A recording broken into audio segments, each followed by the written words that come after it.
This chicken parmesan sandwich is a quick one-pan meal that is loaded with flavor and lighter on both the calories and your wallet. Start by grabbing your cutting board and a knife and placing it on your table. Grab a chicken breast and pat it dry with a paper towel. Then place it on your cutting board and butterfly it in half like you see here. For our sandwich, we'll be using half of the chicken, so save the other half for a future recipe.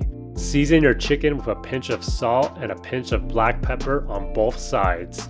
Take out a small bowl for your egg wash. Crack open and add 1 egg into the bowl.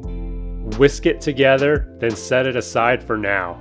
Take out another small bowl. This will be for our breadcrumb mixture. Add 1/4 cup of breadcrumbs. I'm using Italian seasoned breadcrumbs here. Add 2 tablespoons of grated Parmesan cheese. For our seasonings, we're using a pinch of Italian seasoning, garlic powder, onion powder, salt, and black pepper. Mix everything together and then set it aside for now. Take out one last bowl for our flour. I already have 2 tablespoons of flour in here.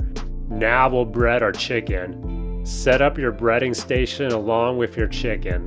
Take your chicken and roll it in the flour first.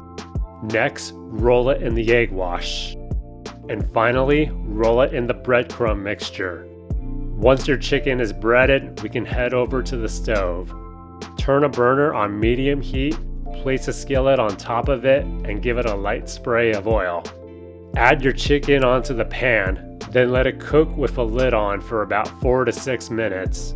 After about 4 to 6 minutes, flip it over and then let it finish cooking for another 4 to 6 minutes. Once it's cooked, reduce the heat down to medium-low. Then add some marinara sauce on top of your chicken along with some fresh mozzarella cheese.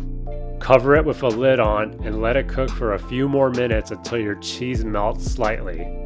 Once you're happy with your melted cheese, remove your chicken from the pan. Now we'll make our sandwich. I already have a toasted sourdough hoagie roll here. Add your chicken onto your bread, then optionally add some fresh basil on top.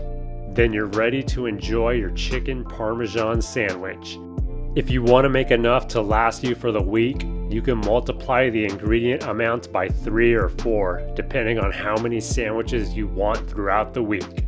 If you plan on doing that, I would recommend waiting until the day of to add your marinara sauce, cheese, and form your sandwich. Just cook the chicken ahead of time and leave it in the fridge until you're ready to make your sandwich. Thank you everyone for watching. Please consider liking the video and subscribing to the channel for more healthy recipes every week.